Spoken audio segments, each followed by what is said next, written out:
My fiancée said, "Sell your car and give my dad the money. He deserves it more than you." I replied, "Great. I'll sell something."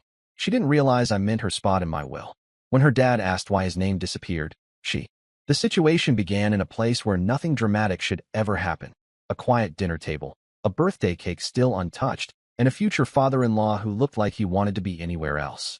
I had just handed him a modest gift, the kind of thing you give a man who never asks for anything. A classic pocket tool set. He thanked me, polite and reserved, and that should have been the end of it. Instead, my fiancée steered the night into something entirely different. I knew something was off the moment she leaned toward me with that firm, rehearsed posture. She waited until everyone was settled and then delivered a line she had clearly practiced in her head. She said I needed to sell my car and hand the money to her father because he deserved it more than I did. It landed in the room like an insult disguised as generosity. Her father's eyes widened, not with gratitude, but with something closer to alarm. I felt the shift under the table long before I processed the words. The bet formed instantly. If I pushed back, I risked being called selfish or uncooperative. If I agreed, I would be surrendering something I had spent a decade earning. A restored sedan I kept not because of vanity, but because it symbolized the one long-term project that hadn't let me down. And the question, the one I couldn't ignore, surfaced in my mind. Why did she want this so badly that she chose this moment to push it? I didn't confront her at the table. I let the silence run its course. Her father looked as if he wanted to say something, but swallowed it. Her mother tried to pretend she hadn't heard anything unusual. The entire night turned into a carefully balanced performance in which I played the part of a man who hadn't just been blindsided in front of his future in-laws. We drove home in a quiet that wasn't comfortable. The kind where every streetlight feels like a spotlight on a problem you're not ready to address.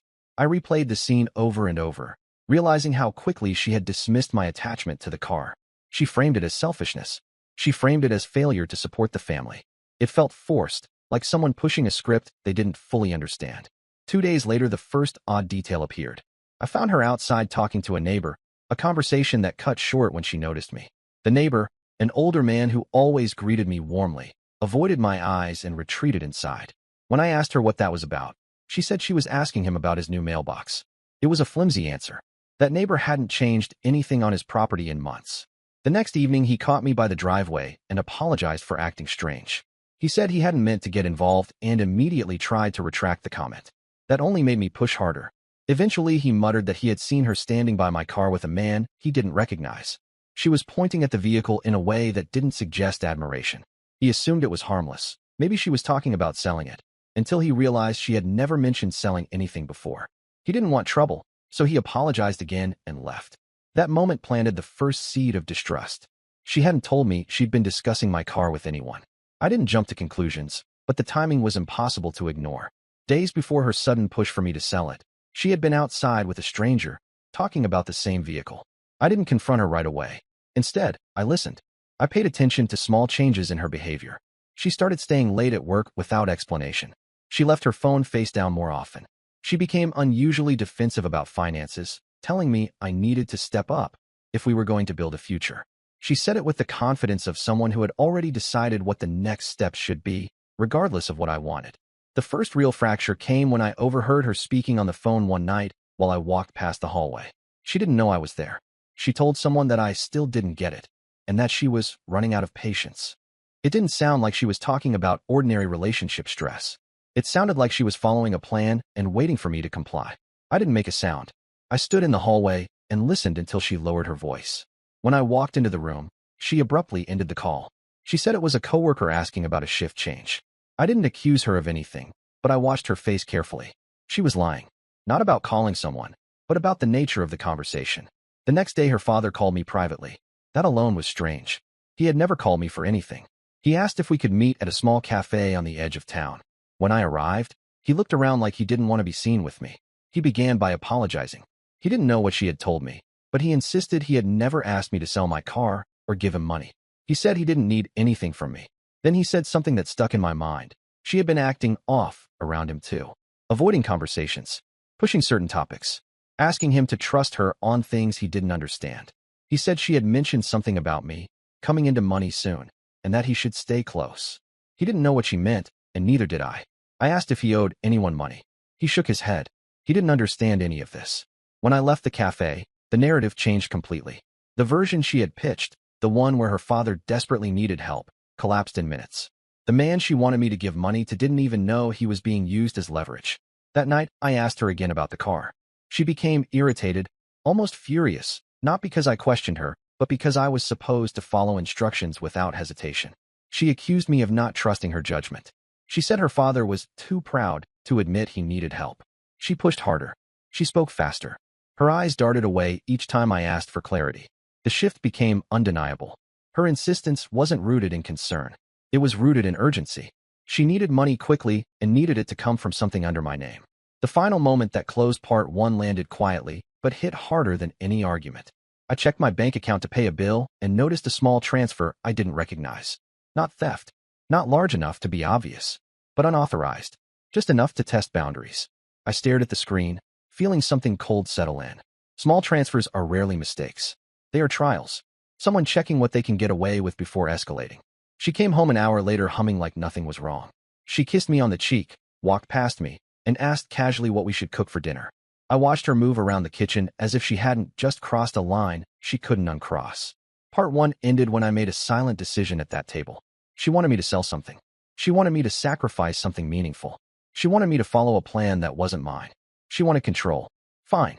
I would sell something. But not my car. Not anything she expected. I would sell her spot in my will without telling her, and I would spend every second until the reveal figuring out why she needed that money so badly, and who she had been talking to.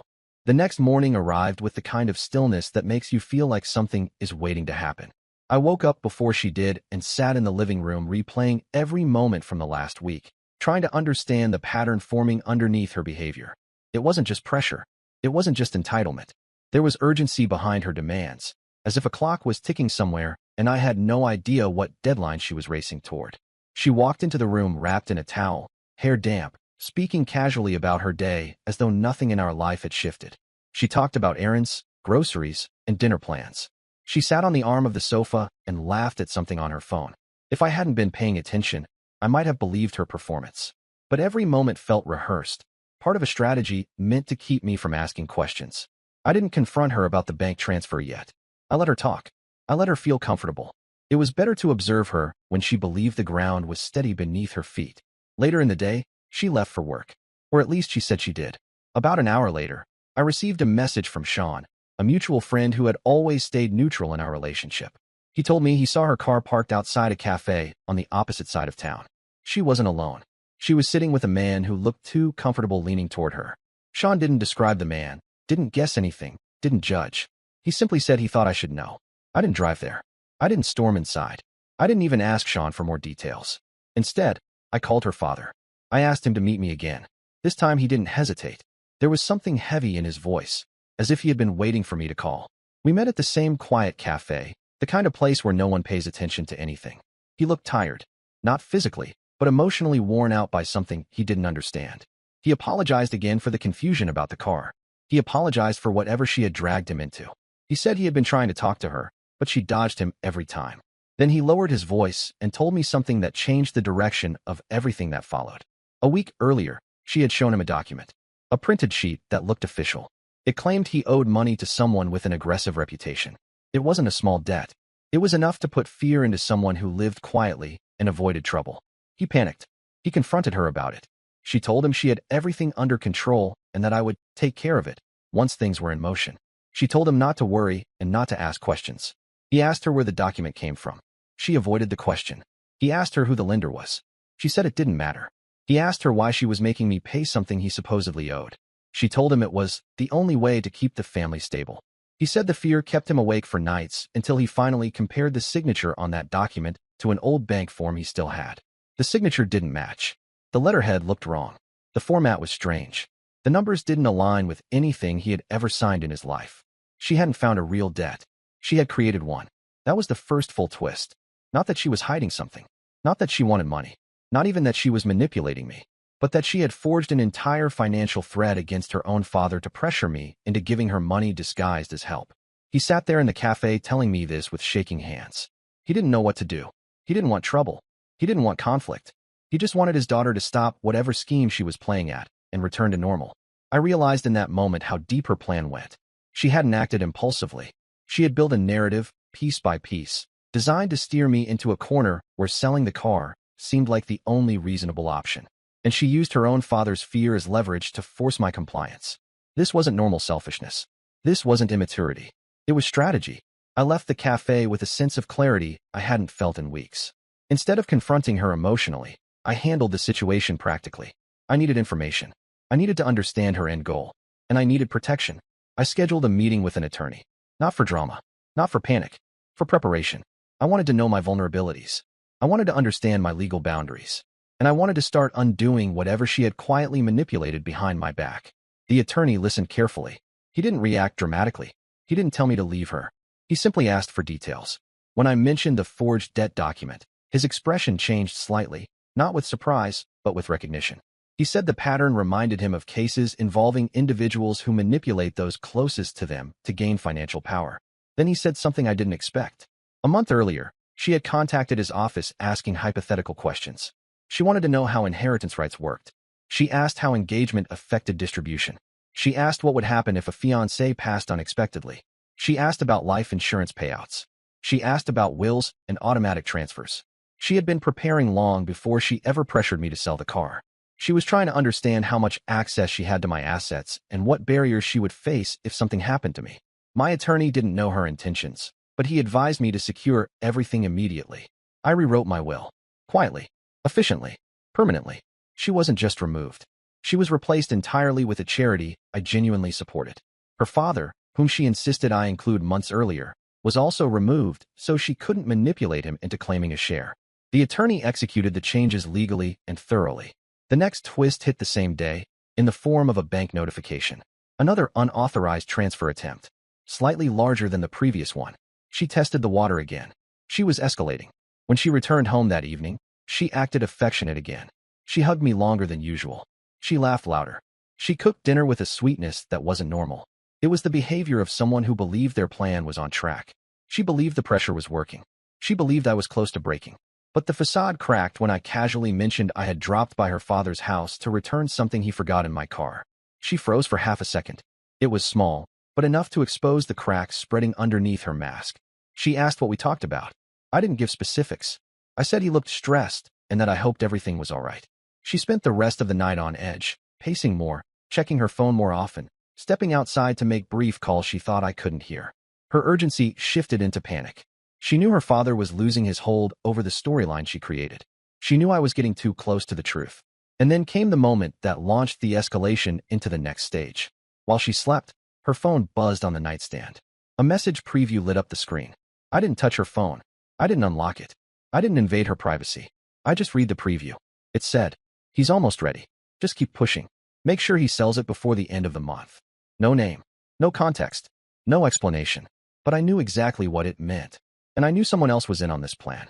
Part 2 closed with the understanding that she wasn't just manipulating me. She was coordinating something. With someone. And she was running out of time. The message preview stayed burned into my thoughts the next morning. I woke up before she did again and sat at the kitchen table, replaying every detail until the pattern sharpened into something undeniable. She wasn't improvising. She wasn't reacting. She was executing a sequence. Someone else was guiding her, and before the end of the month wasn't a casual deadline. It carried the weight of something planned far in advance. She came downstairs cheerful and rested, unaware that a stranger's instruction had reached me before she could speak another practiced line. She kissed my cheek, brewed coffee, and talked about weekend plans as if nothing in our world was unstable. Her performance was smooth, but her eyes lacked the comfort of someone who truly believed her own narrative. She was waiting for something. Counting days. Measuring progress. I didn't argue. I didn't confront her. I let her talk and memorized the rhythm of her voice. People who lie in layers tend to trip when they realize their timeline is slipping.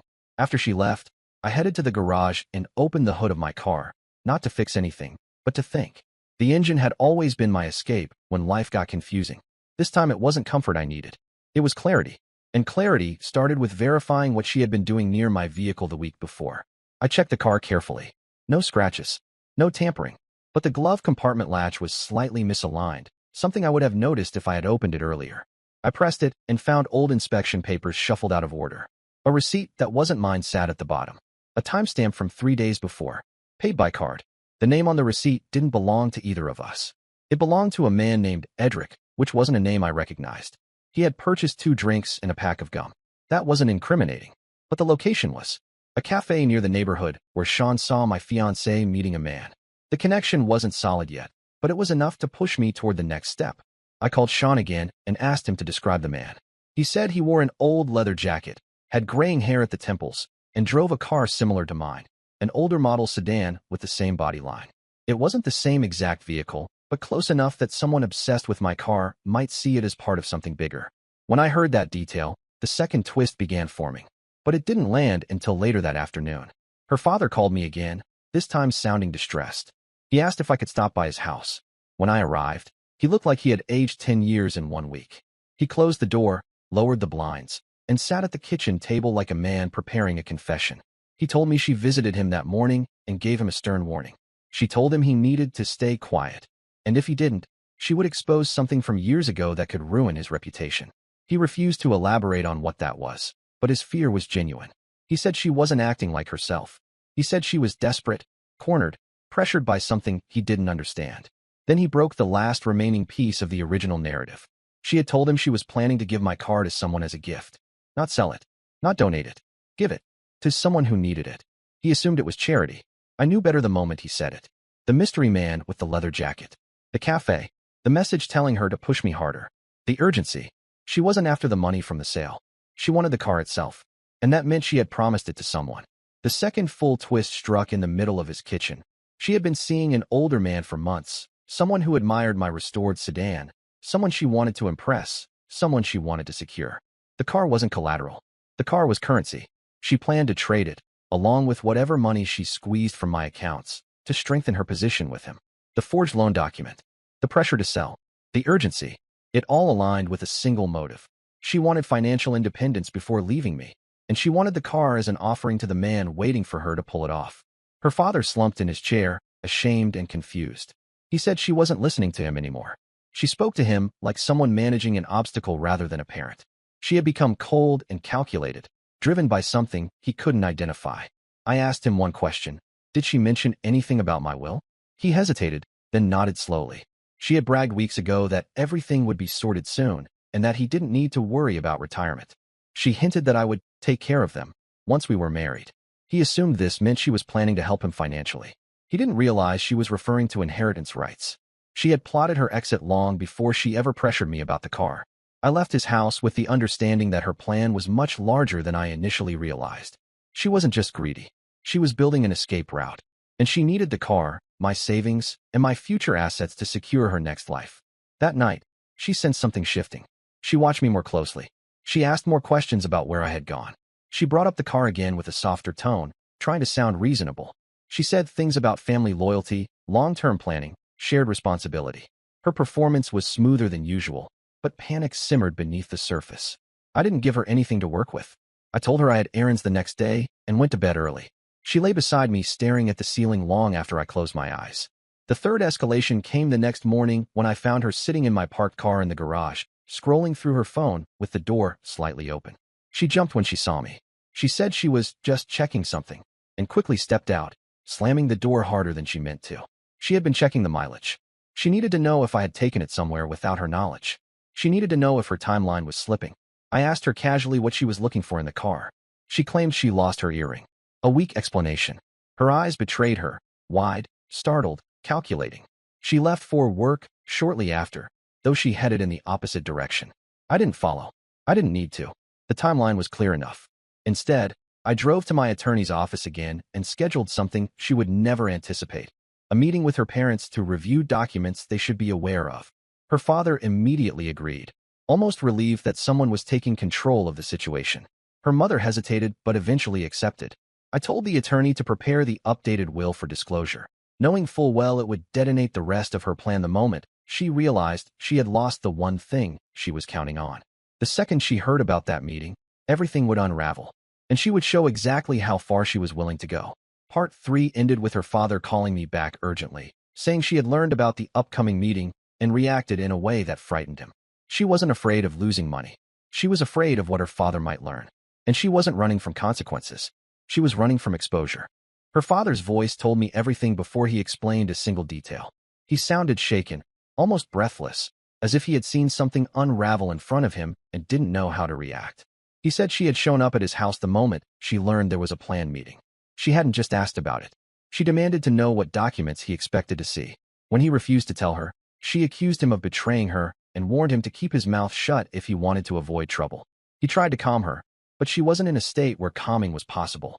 She left his house in a hurry, almost knocking down a lamp as she stormed through the hallway. He told me she was losing control, and he didn't know what she might do next. He asked me to be careful, and the fear in his voice wasn't exaggerated. He knew his daughter, but even he hadn't expected her to unravel this quickly. The meeting was scheduled for the next afternoon, giving me enough time to prepare for whatever fallout would follow. That morning she acted strangely attentive, hovering near me, watching me, almost trying to read my thoughts. She made me breakfast, asked about my day, and pretended to be invested in mundane details of my schedule. The timing was too perfect to be genuine. She wasn't trying to fix things. She was trying to intercept them. Before leaving the house, I intentionally left a folder on the kitchen counter, empty, just to see how she reacted. She stared at it longer than necessary, and when she thought I wasn't looking, she opened it. Seeing nothing inside didn't calm her. It made her more frantic. She asked why I had it. I said nothing important, just paperwork for errands. The way she watched me walk out the door felt like she was waiting for a key moment she could disrupt. She didn't know where the real meeting was happening. I arrived at the attorney's office early. Her parents were already there. Her father looked exhausted. Her mother looked confused, irritated, and worried all at once. She asked why any of this was necessary. I told her she deserved to know what her daughter had dragged me into. I didn't add emotion. I didn't add blame. I stuck to facts. When she arrived, late, tense, and trying to hide it, she stepped into the room with the composure of someone forcing herself through a performance she wasn't ready for. She sat beside her mother and crossed her arms tightly, waiting for the moment she thought she could still control. The attorney began by explaining that I had updated my will. Nothing dramatic, nothing theatrical, just a factual statement delivered with calm professionalism. Her father exhaled deeply, almost in relief that everything was finally coming to the surface. When the attorney handed the first page to her parents, her mother read it, frowned, and asked why their names were removed. Her father scanned the page and froze. His face fell. He turned to his daughter with disbelief. He asked her, in a low voice, why she told him he would be protected for life. He asked her why she told him I had already committed everything to them. He asked why she lied to him about us being legally married already, something she had apparently told him weeks ago. She snapped. She didn't deny it. She attacked instead. She said he shouldn't have talked to me. She said he wasn't supposed to see the paperwork. She said everything would have been fine if he had just trusted her. The panic in her voice wasn't subtle anymore. She sounded like someone watching the blueprint of her future catch fire. I told her parents the truth. The forged debt document. The fake signature. The pressure to sell the car. The unauthorized transfers. The cafe meetings. The man she had been seeing behind my back. The plan to gift him my car as part of her exit strategy. I didn't raise my voice or embellish anything. I laid out the details the same way I might describe steps in a process. Her father went pale. Her mother stared at her like she was looking at a stranger. She still tried to deny it. Then she tried to blame me. Then she tried to blame her father. Then finally, when every route closed, she broke down into a desperate plea that made no sense and solved nothing. That was when the third twist landed. Her father revealed something she never expected him to say aloud in front of me or the attorney. She had told him she had already named him as a secondary beneficiary on my life insurance policy. He assumed she was telling the truth because she had shown him a document with my name on it. He didn't understand the language in the document, but he trusted her.